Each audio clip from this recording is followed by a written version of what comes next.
La musique, says Marmontel, with the same odd confusion of thought and language which leads him to give his very equivocal narratives the title of Conte Moreau. La musique est le seul des talents qui jouissent de lui-même, tous les autres volant des témoins. He here confounds the pleasure derivable from sweet sounds with the capacity for creating them. No more than any other talent is that for music susceptible of complete enjoyment, where there is no second party to appreciate its exercise. And it is only in common with other talents that it produces effects which may be fully enjoyed in solitude.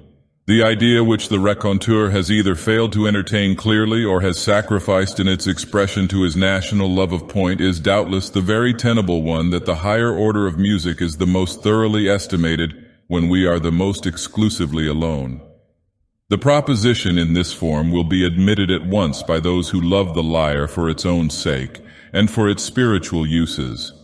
But there is one pleasure still within the reach of fallen mortality, and perhaps only one, which owes even more than does music to the accessory sentiment of seclusion. I mean the happiness experienced in the contemplation of natural scenery. In truth, the man who would behold aright the glory of God upon earth must in solitude behold that glory. To me at least the presence, not of human life only, but of life in any other form than that of the green things which grow upon the soil and are voiceless, is a stain upon the landscape, is at war with the genius of the scene.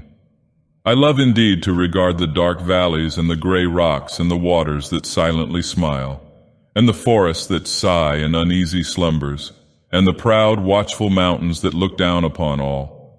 I love to regard these as themselves but the colossal members of one vast animate and sentient whole, a whole whose form, that of the sphere, is the most perfect and the most inclusive of all, whose path is among associate planets, whose meek handmaiden is the moon, whose mediate sovereign is the sun, whose life is eternity, whose intelligence is that of a god, whose enjoyment is knowledge, whose destinies are lost in immensity, whose cognizance of ourselves is akin with our own cognizance of the animalculae and crystal, or of those which infest the brain, a being which we in consequence regard as purely inanimate and material, much in the same manner as these animalculae must thus regard us.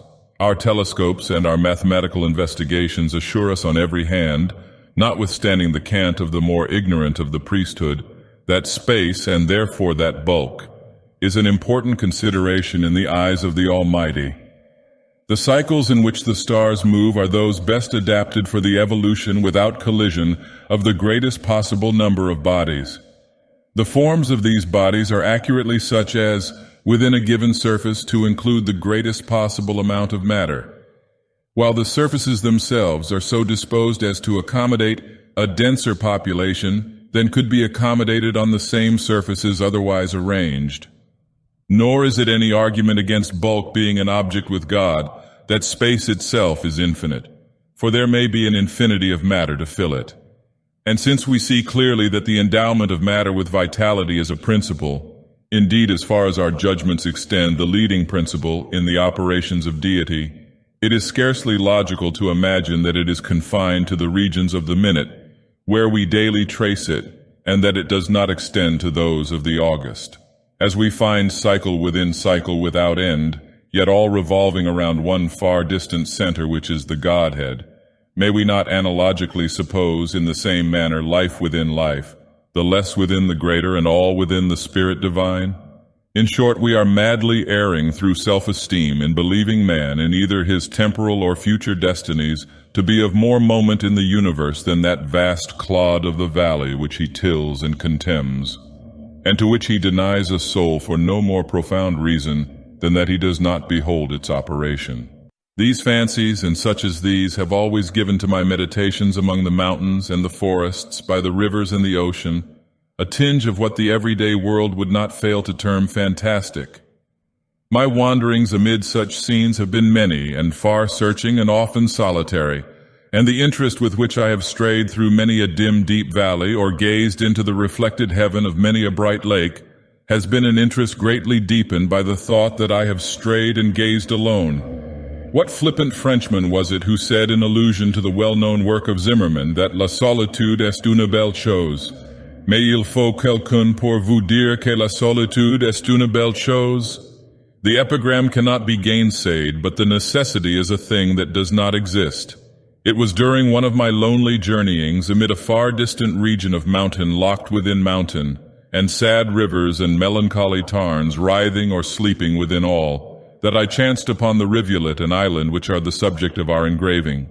See image above, I came upon them suddenly in the leafy June, and threw myself upon the turf beneath the branches of an unknown odorous shrub that I might doze as I contemplated the scene. I felt that thus only should I look upon it, such was the character of phantasm which it wore. On all sides, save to the west where the sun was about sinking, arose the verdant walls of the forest. The little river, which turned sharply in its course, and was thus immediately lost to sight, seemed to have no exit from its prison, but to be absorbed by the deep green foliage of the trees to the east, while in the opposite quarter, so it appeared to me as I lay at length and glanced upward, there poured down noiselessly and continuously into the valley a rich golden and crimson waterfall from the sunset fountains of the sky. About midway in the short vista which my dreamy vision took in, one small circular island, fantastically verdured, reposed upon the bosom of the stream. So blended bank and shadow there that each seemed pendulous in air, so mirror-like was the glassy water that it was scarcely possible to say at what point upon the slope of the emerald turf its crystal dominion began. My position enabled me to include in a single view both the eastern and western extremities of the islet, and I observed a singularly marked difference in their aspects. The latter was all one radiant harem of garden beauties. It glowed and blushed beneath the eye of the slant sunlight and fairly laughed with flowers. The grass was short, springy, sweet-scented, and asphodel interspersed.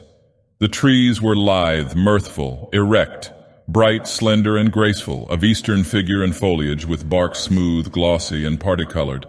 There seemed a deep sense of life and of joy about all. And although no airs blew from out the heavens, yet everything had motion through the gentle sweepings to and fro of innumerable butterflies that might have been mistaken for tulips with wings. The other, or eastern end of the isle, was whelmed in the blackest shade. A somber yet beautiful and peaceful gloom here pervaded all things. The trees were dark in color and mournful in form and attitude, wreathing themselves into sad, solemn, and spectral shapes that conveyed ideas of mortal sorrow and untimely death. The grass wore the deep tint of the cypress, and the heads of its blades hung droopingly, and hither and thither among it were many small unsightly hillocks, low and narrow, and not very long, that had the aspect of graves, but were not, although over and all about them the rue and the rosemary clambered. The shade of the trees fell heavily upon the water and seemed to bury itself therein, impregnating the depths of the element with darkness.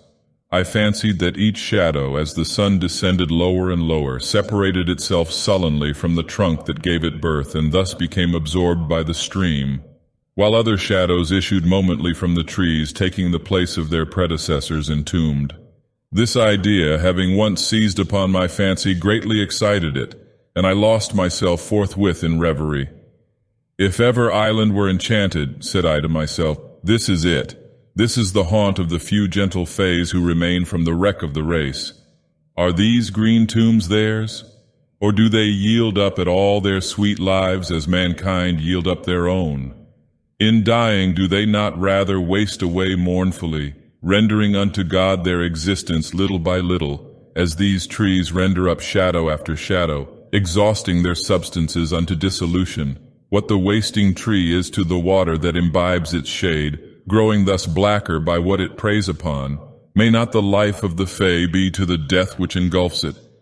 But what fairy-like form is this which glides so solemnly along the water?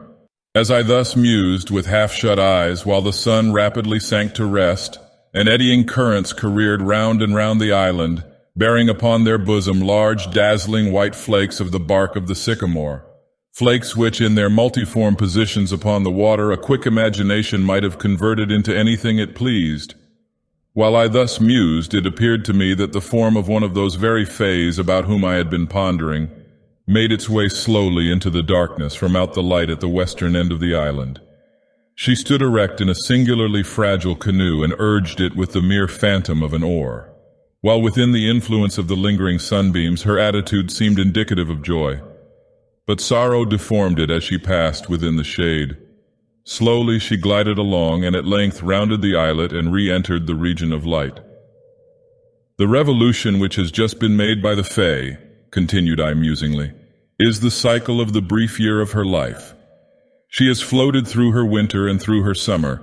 She is a year nearer to death, for I did not fail to see that as she came into the shade, her shadow fell from her and was swallowed up in the dark water, making its blackness more black.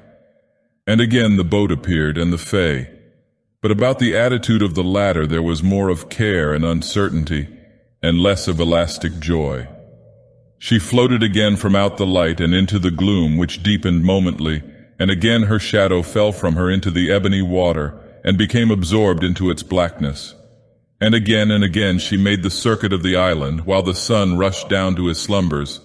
And at each issuing forth into the light there was more sorrow about her person, while it grew feebler and far fainter and more indistinct, and at each passage into the gloom there fell from her a darker shade, which became whelmed in a shadow more black. But at length, when the sun had utterly departed, the Fae, now the mere ghost of her former self, went disconsolately with her boat into the region of the ebony flood, and that she issued thence at all I cannot say. For darkness fell over all things, and I beheld her magical figure no more.